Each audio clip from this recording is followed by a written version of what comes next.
اب جو حدیث پاک ہے وہ اس میں حضرت عبداللہ بن زبیر جو ہیں وہ فرماتے ہیں کان رسول اللہ اذا قعد فی الصلاۃ، رسول اللہ صلی اللہ علیہ وسلم جب نماز میں بیٹھا کرتے تھے. اب آپ نے وہ اسی طرح طریقہ بیان کیا، رسول اللہ صلی اللہ علیہ وسلم پاؤں بچھا لیتے تھے، لیکن ابھی میں نے آپ کو بتایا ہے کہ ابھی میرا مقصود وہ طریقہ بیان کرنا نہیں ہے. اب جب بیٹھ جاتے تھے تو اب آپ کیا کرتے تھے کہ اپنے ظاہری بات ہے، جیسے میں آپ کو ابھی اس حدیث میں اس ویڈیو میں ہاتھ رکھنے کا طریقہ بیان کر رہا ہوں، تو اب ہاتھوں کے بارے میں بیان کر رہا ہوں کہ عبداللہ بن زبیر فرماتے ہیں وَوَضَعَ يَدَهُ الْيُسْرَى عَلَى رُكْبَتِهِ الْيُسْرَى، آپ اپنے الٹے ہاتھ کو الٹے گھٹنے پر رکھتے تھے. وَوَضَعَ يَدَهُ الْيُمْنَى عَلَى فَخِذِ الْيُمْنَى، اور آپ اپنے دائیں ہاتھ کو دائیں ران پر رکھتے تھے. یعنی عبداللہ بن زبیر یہ فرماتے ہیں کہ جو الٹا ہاتھ تھا وہ آپ الٹے گھٹنے پر رکھتے تھے، اور جو سیدھا ہاتھ تھا وہ اپنی سیدھی ران پر رکھتے تھے.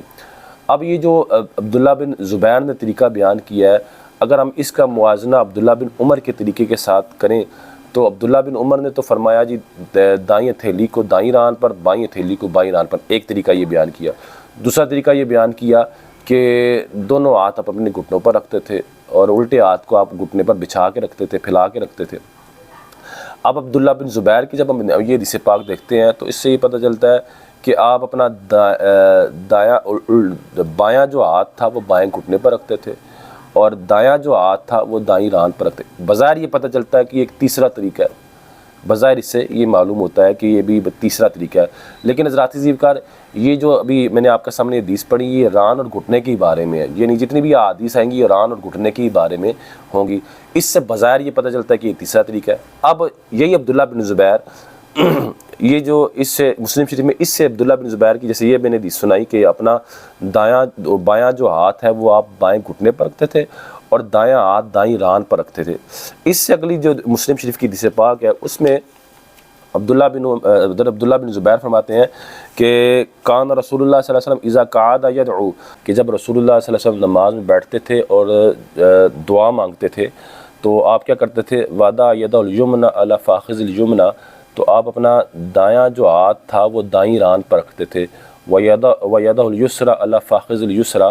اور اپنا آپ جو بایاں ہاتھ تھا وہ بائیں ران پر رکھتے تھے.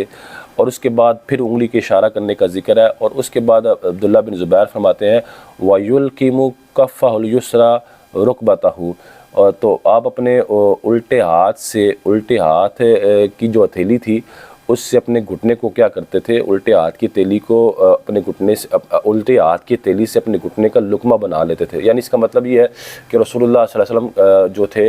وہ اپنے گھٹنے ہتھیلی جو ہے وہ گھٹنے پر رکھ لیتے تھے.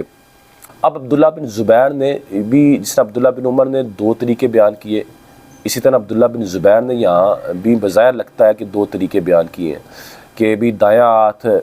پہلے طریقے میں فرمایا کہ جی بایاں ہاتھ بائیں گھٹنے پر رکھتے تھے، دایاں ہاتھ دائیں ران پر رکھتے تھے. اور دوسری حدیث میں فرمایا کہ دونوں ہاتھ دونوں رانوں پر رکھتے تھے، یعنی دایاں ہاتھ دائیں ران پر، بایاں ہاتھ بائیں ران پر رکھتے تھے. تو ذرات عزیز کا میں جیسے بتانا ہی چاہتا ہوں بظاہر اس سے یہ پتہ چلتا ہے کہ یہ بھی کوئی تیسرا طریقہ ہے، یا یہ عبداللہ بن عمر کوئی الگ طریقہ بیان کر رہے ہیں، عبداللہ بن زبیر کوئی الگ طریقہ بیان کر رہے ہیں، جبکہ ذات ذکر محدثین نے فرمایا یہ کوئی وہ الگ طریقہ نہیں بیان کر رہے. اب اس کی سب سے اچھی جو وضاحت ہے وہ وائل بن حجر کی حدیث پاک میں ہوتی ہے، وہ سنن نسائی شریف میں موجود ہے. اگر آپ سنن نسائی شریف اٹھا کے دیکھیں تو حدیث نمبر ہے 1159.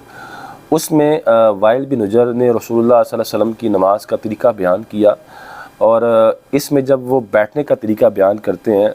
تو اب آپ فرماتے ہیں صرف میں آپ کو بتا رہا ہوں جیسے کہ میں صرف ہاتھوں کے بارے میں بتاؤں گا کہ رسول اللہ ہاتھ کیسے رکھتے تھے، یہ میں انگلی کا اشارہ کیسے کرتے تھے، یا اس کے علاوہ جو احادیث میں ذکر ہے وہ میں آپ کے سامنے بھی بیان نہیں کر رہا. انشاءاللہ انگلی کا اشارے کا ذکر یا بیٹھتے کیسے تھے وہ میں الگ ویڈیو آپ کے سامنے بیان کروں گا. ابھی آپ یہ دیکھیں کہ وائل بن حجر فرماتے ہیں کہ نبی علیہ السلام جب بیٹھتے تھے تو کیا کرتے تھے وَوَضَعَ يَدَهُ الْيُمْنَى عَلَى فَخِذِ الْيُمْنَى، کہ رسول اللہ صلی اللہ علیہ وسلم اپنا دایاں ہاتھ دائیں ران پر رکھتے تھے. وَوَضَعَ يَدَهُ الْيُسْرَى عَلَى فَخِذِ الْيُسْرَى، اور آپ اپنا بایاں ہاتھ بائیں ران پر رکھتے تھے. یہ حدیث نمبر تھی 1159. حضرات اس وقت اگر ہم اسی سے پیچھے جاتے ہیں سنن نسائی شریف کے اندر تو حدیث نمبر ہے 899 نمبر حدیث پاک ہے. اس میں وائل بن حجر فرماتے ہیں کہ رسول اللہ صلی اللہ علیہ وسلم جب نماز میں بیٹھتے تھے وَدَا کَفَّ الْيُسْرَ عَلَى فَخِذِهِ وَرُكْبَتِهِ یسرا، کہ رسول اللہ صلی اللہ علیہ وسلم اپنی جو بائیں ہتھیلی تھی وہ بائیں ران پر اور بائیں گھٹنے پر رکھتے تھے۔ وَجَعَلَ حَدَّ مِرْفَقِهِ الْأَيْمَنِ عَلَى فَخِذِ الْيُمْنَى، اور آپ اپنی جو دائیں ہاتھ کی کونی تھی وہ آپ اس کو اٹھا کے رکھتے تھے، وہ ران سے اٹھا کے رکھتے تھے رسول اللہ صلی اللہ علیہ وسلم۔ حضرات عزیز وقار، اب آپ یہ دیکھیں کہ یہاں عبداللہ بن جو وائل بن حجر ہیں